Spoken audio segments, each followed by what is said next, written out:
Welcome back to the channel. We got Dom picks week 4 on the way. Last week we went 9-7, which is okay. If I can hit a perfect 16-0, go ahead and smack that subscribe button. Without further ado, let's get right into this video. Let's kick it off with an international game up in Dublin, Ireland. We got the Minnesota Vikings versus the Pittsburgh Steelers. For the Pittsburgh Steelers, I'm not even sure what to say about them. 1 month into the season, offensively, they're right where I expected them to be, but defensively is the biggest surprise. And I know they're coming off of a week where they forced 5 turnovers against the Patriots, but New England is a young offense, and there's not really too many weapons out there on the perimeter. On the young season, that Steelers defense ranks as the worst 7th passing defense, which is concerning considering they have all those weapons in the secondary. Now, to be fair, I believe Porter is dealing with some injuries. We already know with Slate and Jalen Ramsey, those two are two of the best. I think they'll be able to correct that soon. And in a matchup against the Vikings, who have terrific talent, and Justin Jefferson, Jordan Addison's coming off of suspension, TJ Hawkinson, Jalen Naylor. There's a ton of really good pass catchers there, but we know the weakness for Minnesota early gates is that offensive line. And having TJ Watt and Cam Hayward, I expect that pass rush to eat and be one of the reasons why the Steelers were able to win this game. And moving to Minnesota, their offense looked a little bit better last week going up against Cincy. To be fair, the Bengals don't have a good defensive unit. Nonetheless, I love what I saw with Carson Wentz under center. I thought outside of him holding on to the ball for too long, he was able to hit those playmakers, and that's what was missing when McCartney was starting. This game is going to be a defensive slugfest. I'm expecting both units to have a massive impact. Would it be surprised if this was like a maybe low 20s ball game? With that being said, I'm going to take Minnesota to win this game. I love what I saw from Jordan Mason last week, and I also have to consider that so far the Steelers' run defense has been gassed as well. I believe that's going to be one of the main factors to allow the Vikings to win, on top of the fact that I love that Brian Flores defense, and they're going to find a way to affect Aaron Rodgers throughout the course of this game. Next up, we got the Eagles at the Buccaneers. For Tampa, they're dealing with a ton of injuries, especially on the offensive side. There won't be any Mike Evans for the next few games. Chris Godwin, on the other hand, is expected to play in this game. And then Ibuka, I expect him to play in this game, but we'll see if he's going to be healthy enough compared to last week where he only played 57% of the snaps. And then on the offensive line, I'm not sure if Tristan Wirth is going to make his debut in this game. If he does, that's definitely going to help an offensive line that is struggling right now. And although the Eagles' pass rush hasn't been explosive to start off the year, I think in this game we can see them come back to life, especially after a star-making performance from Jordan Davis last week. And we already know with Jalen Carter, he can be an impactful player as well. And then for Philly, we already know that they have to focus on establishing their passing game. This is going to be yet another game where they're going to need A.J. Brown, Devontae Smith, Dallas Goedert, because Tampa has the 6th best running defense. It's going to be on the offensive coordinator and his play calling to help uplift this passing game yet again. I'm going to take the Eagles. I just have too many question marks for the offensive line in Tampa. And even though the Eagles' pass rush hasn't been spectacular to start off the year, I think this is a get-right game for them. And then on top of that, we're going to see why A.J. Brown and Devontae Smith are one of the best wide receiving duos in the NFL. The New Orleans Saints at the Bills. This is an easy game. Go ahead and give me Buffalo. Cleveland Browns at the Detroit Lions. I'm going to take the Lions, but I do expect this to be a close game. Gotta put some respect on that Browns defense. They have 11 sacks on the year, on top of the fact they've allowed the least amount of rushing yards per game. The only reason why I wouldn't take them in an upset is because I don't believe their offense is going to be able to put up enough points. Next, we got the Panthers at the Patriots. These are two really young teams. I'm going to take New England, though, in this one. I like their defense more than Carolina. It's expected for Christian Gonzalez to return in this game.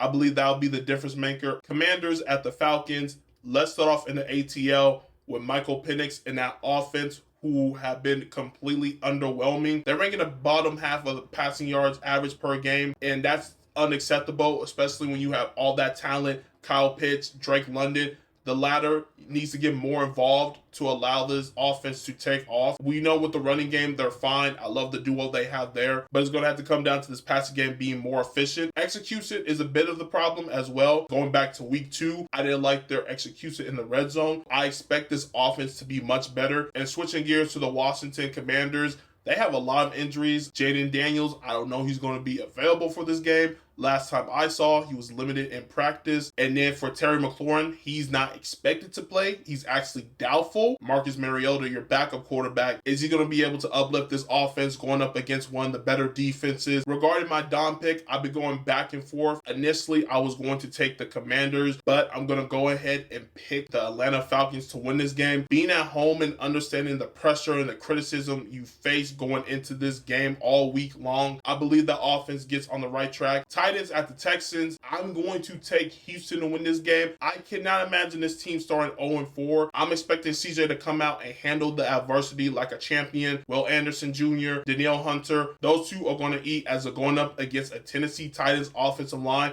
that's allowed 15 sacks, the most through the first 3 games. Next up, we got the Chargers at the New York Giants. This is going to be Jaxson Dart's first start as an NFL quarterback. Coming into this game, I want to establish this. The most important thing I want to see coming out of this game is Jaxson Dart showing that he can be a franchise quarterback. Now, in order for him to get to that point, he needs to make sure he gets Malik Neighbors involved. Sunday Night Football, he finished with 2 catches on 7 targets, 13 yards, no touchdowns. That's unacceptable when he is your best wide receiver. They need to make sure they get him involved, continue to run the ball with Scatterboo, and then I'll be monitoring the snap count for Andrew Thomas. He just came back last game. Hopefully he can play a little bit more. He'll be important as he'll be protecting the blind side of Jaxson Dart, but it's not going to be a cakewalk for a Dart as he's going up against a Chargers team that's looked really good. Defensively, they're a top 10 unit in both the run and pass, and then offensively, Justin Herbert has been amazing. He's up there for one of the top quarterbacks 3 games in. The only criticism I have for the Chargers offense is their reluctance to run the football. I believe maybe they don't fully trust Amarian Hampton. In this game, they should rely on his legs as the Giants have the second worst run defense so far. Plus, you need to start protecting your offensive line along with Justin Herbert. I feel like he's taken too many sacks this year. I'm going to take my Chargers in this one. I wouldn't be surprised if we get the Giants' best effort. That being said, I'm going to stick with the team that's been better on both sides. Next up, we got the Jacksonville Jaguars at the San Francisco 49ers. We'll see if Brock Purdy will be available to return this week. We know Mac Jones is dealing with a knee injury. Regardless of the injuries going on at quarterback, I'm still going to take the Niners to win this game. I believe CMC is going to be the difference maker. And then on the opposite side, I don't trust Trevor Lawrence. I don't like the lack of chemistry that he has with Brian Thomas Jr. And until that gets corrected, I don't believe they can win a game where on paper, I believe they should win. Colts at the Rams, another great opportunity for Indiana Jones to show why the Colts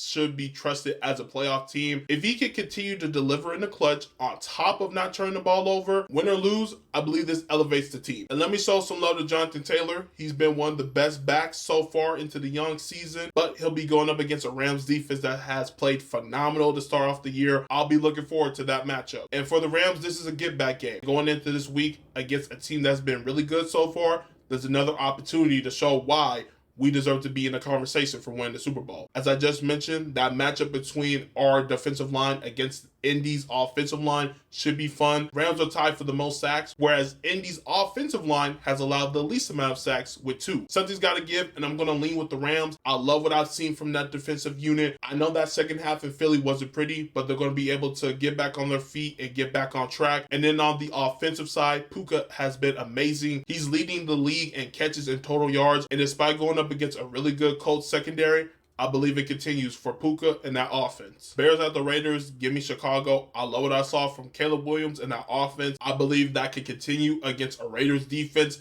that's still trying to transform into Pete Carroll's version. Baltimore at KC. Both of these squads need this game. For the Ravens, they need to beat another contender. They're 0-2 against playoff teams from a year ago. For Kansas City, I believe it's deeper than not having the wide receivers. They're just not playing complementary football. If they want to make another deep postseason run, they will have to correct that. This game represents an opportunity to do that. Spags is an excellent defensive coordinator. On top of the fact that offensive line has not been able to hold up in pass protection, I believe there's an opportunity for them to affect Lamar. And then defensively, the Ravens are struggling, even in their run defense, which has usually been not much of a problem. They've allowed over 100 yards in every game, and they're coming off of the back of allowing 200 plus yards during Monday Night Football. Although Casey's running game has been lackluster for a while now, there is an opportunity for Isaiah Pacheco, Kareem Hunt to get going in this game. And then for the Baltimore Ravens, they need to figure out this pass rush. They have not been able to get after the quarterback. They only have 3 sacks on the year, and their sack leader is going to be available for this game. They got to figure out a way to get after Patrick Mahomes. I believe that shouldn't be too difficult, considering that KC offensive line isn't the strongest unit. And then looking at their offense, King Henry, he's not been himself. 3 fumbles, 1 in each game is uncharacteristic. I expect in this game for them to get him going early and put more of an emphasis on the running game. I'm going to leave with the Ravens to win this game. I believe King Henry is going to bounce back with a vengeance. Lamar, he's been spectacular all year, and I'm concerned about whether or not KC has lost a step. Depending on how this game goes, it may impact how I feel about their chances of making a deep postseason run this year. Next, we got Sunday Night Football, Green Bay at the Dallas Cowboys, Micah Parsons revenge game. Yeah, I kind of buried the lead there. I think Micah Parsons is going to have a monster game. Obviously, there's going to be some element of him wanting to prove the Cowboys wrong for not paying him, on top of the fact that that Dallas O-line has some injuries. Granted, they're to the inside of that unit, and Micah Parsons is more than likely going to line more outside, but having the injuries to the inside definitely will impact that Cowboys offense. For that Green Bay offense, I think they're going to have a bounce back. They're coming off of a very disappointing loss against the Cleveland Browns, and that was one of the reasons why some people were hesitant to pick them as a Super Bowl contender, because we get these games where Jordan Love and that offense is very inconsistent, and last Sunday was a case of that. However, this week, I don't think that will happen, as that Cowboys defense is very bad. Now, reportedly, DaRon Bland is on track to return this week. If he is available in this game, definitely helps that Cowboys secondary, but the Cowboys don't have the weapons on the defensive line to really get after the Green Bay Packers, who also have a key injury to one of their offensive linemen. And despite that injury, I feel very confident that this Green Bay offense will get back on track this week. Lastly, we got the doubleheader for Monday Night Football. Let's start off with the first game. New York Jets at the Miami Dolphins. I'm going to lean with Miami. They played their best football last week in a losing effort against Buffalo. However, I believe that carries over to this one. Not to mention, Jets are dealing with a ton of injuries with their offensive line. They have some key injuries to both Sauce Gardner and Justin Fields. For the former, if he is available for this game, maybe that might elevate the Jets to a win for me. But for now, I'm going to stick with the Dolphins. And to cap it off, we have the Cincinnati Bengals at the Denver Broncos. This is a game where if Joe Burrow wasn't hurt, I think this would be a more entertaining game. I'm going to take Denver to win. They haven't necessarily been struggling. I think their offense has been lackluster in certain situations, on top of the fact Bo Nix has missed some throws in some games. And then defensively, they haven't been as locked down as they were last year. But going up against the Bengals, who have a very lackluster run game, and then Jake Browning and that offense not being able to protect the football, I believe this allows Denver to get back on track and get in the win column. That's going to wrap up the video. As always, if you made it to the end of the video, much love. Make sure you leave a like, comment down below your predictions for this weekend, hit that subscribe button. I'll see you all in the next one.